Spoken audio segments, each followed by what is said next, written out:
Most people think Rome collapsed because it was invaded. That explanation is dramatic and simple, but almost completely wrong. The fall started long before the first sword crossed the border. And when you compare Rome to the United States today, the similarities are not vague or superficial. They are specific, structural, and measurable. Rome held the most trusted currency in the world. It built history's strongest army. It entertained citizens so completely that decline became invisible.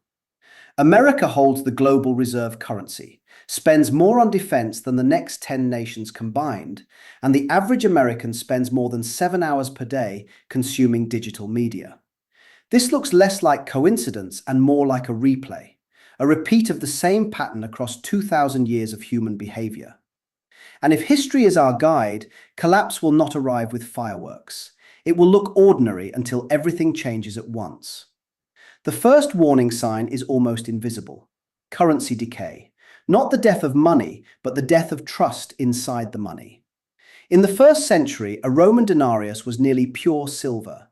Merchants accepted it from Britain to Egypt. Soldiers trusted it as payment. It was value made metal. Rome funded wars, infrastructure, and welfare through taxation and conquest. It worked brilliantly until the bills grew faster than the treasury. Instead of scaling back spending, emperors weakened the currency. They shaved silver content just slightly at first, hoping no one would notice. 95% silver drifted toward 90, then 80, then 60. Over decades, the coin held less and less precious metal. By around the year 200, purity fell below 60%. By around 300, some coins contained just 5% silver with a thin surface wash. The emperor's face still shined on every coin, but real value was gone. Trust faded beneath the image. Prices rose. A loaf of bread cost more this year than last. Soldiers demanded higher wages because their pay no longer fed their families. That slow leak of confidence was more destructive than any invading army. When money loses trust, everything built on money begins to tilt. Now compare that foundation to the American dollar. In 1971, President Nixon ended gold convertibility. Dollars stopped being tied to metal and became tied to faith. Since then, the dollar has lost about 87% of its purchasing power. Savings hold value only if they chase assets fast enough to outrun inflation. In 1970, the median house cost around $30,000. Today, the same median exceeds $400,000. Healthcare, tuition, and food followed the same curve. Wages rose, but never fast enough to match the cost of living. Then came 2020. The broad US money supply, known as M2, increased more than 25% in a single year, a monetary event without precedent in modern history. Rome debased its currency slowly over 2 centuries. America expanded its money supply explosively within one administration. Inflation is not simply higher prices. It is the quiet transfer of wealth from savers to those closest to policy. And when money falters, empires often stretch outward to compensate. Rome's territory at its height spanned more than 2 million square miles. Its legions stood in deserts, forests, and frozen wetlands. But military success created obligation. Every conquest needed roads, grain shipments, garrisons, and walls. Victory had maintenance fees. By the 3rd century, Roman defense consumed more than half the imperial budget. Taxes rose, confiscations followed, provinces resisted. Rome could shrink and appear weak, or hold everything and bleed slowly. Pride chose the second path. Now observe the United States through that lens. America spends about $850 billion annually on defense. That single number exceeds the next 10 largest militaries combined. The US maintains roughly 750 overseas bases across at least 80 countries. No nation in history has maintained a footprint that wide. Aircraft carriers cost billions to build and millions per day to operate. Satellites require constant upgrades. Logistics never sleep. Meanwhile, highways degrade. Water systems leak. Schools report shortages. The average American city needs trillions in repairs. Rome looked powerful long after it was brittle. Marble statues stand even while the foundation crumbles. And when citizens grow restless, governments often reach for another tool: entertainment.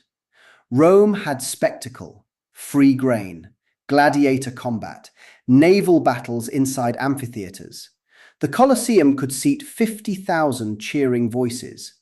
The empire scheduled over 100 days of games per year. People filled their time with cheering instead of questioning.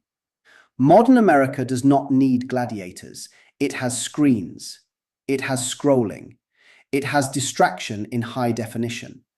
The average adult spends 6 to 7 hours daily on screens. For many Americans, scrolling now consumes more time than eating, exercise, or family. Attention has become currency. Outrage has become entertainment. Algorithms shape thought more often than teachers or books. And when financial stress spikes, stimulus checks provide comfort instead of systemic repair. Rome entertained the masses to avoid unrest. America entertains the masses to avoid reflection. Still, this comparison is not fatalistic. America is not Rome. Technology, global networks, and innovation give new tools that ancient powers could not imagine.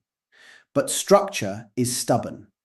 When currencies weaken, when militaries overextend, when citizens become distant from governance, the pattern is familiar. History does not repeat word for word. It repeats in shape and rhythm. Rome debased money. America inflated supply. Rome stretched militarily. America spans the globe. Rome entertained the public. America consumes content more than any generation before. And like Rome, America believes collapse is unimaginable. But imagination does not decide history. Conditions do. So what is ahead for the United States if the pattern continues? History offers three trajectories. First is gradual decline, a slow erosion of confidence. Each decade feels slightly harder than the one before. Infrastructure ages, birth rates fall, currency buys less each year. People quietly accept a life smaller than that of their parents. This is the Roman path. It feels peaceful until it suddenly becomes permanent. The second possibility is sudden fracture, a debt crisis or financial rupture that outpaces political ability to respond. This was the Soviet outcome. A superpower one decade, a memory the next. The third path is renewal. Pull back, consolidate, reinvent. Nations rarely choose renewal early. It requires discipline stronger than comfort. But individuals do not need permission to prepare. In Rome, the citizens who survived did not rely on coins. They owned land. They held skills. They traded directly. A family with farmland outlasted inflation. A craftsman with tools outlasted state collapse. Today, resilience looks like useful skills, diverse assets, community, and knowledge of how systems fail. Preparation is not fear. It is awareness earned from history. So ask the question clearly. Is America following Rome? Currencies weakened, military stretched, citizens distracted, costs rising, trust eroding. If that pattern were fiction, we would call it a mirror. Rome assumed it was eternal. That assumption was fatal. America still stands inside its window of choice. History gives warnings, not guarantees. But warnings ignored become outcomes. Rome never realized collapse was happening until collapse had already arrived. We still have time not to repeat that mistake.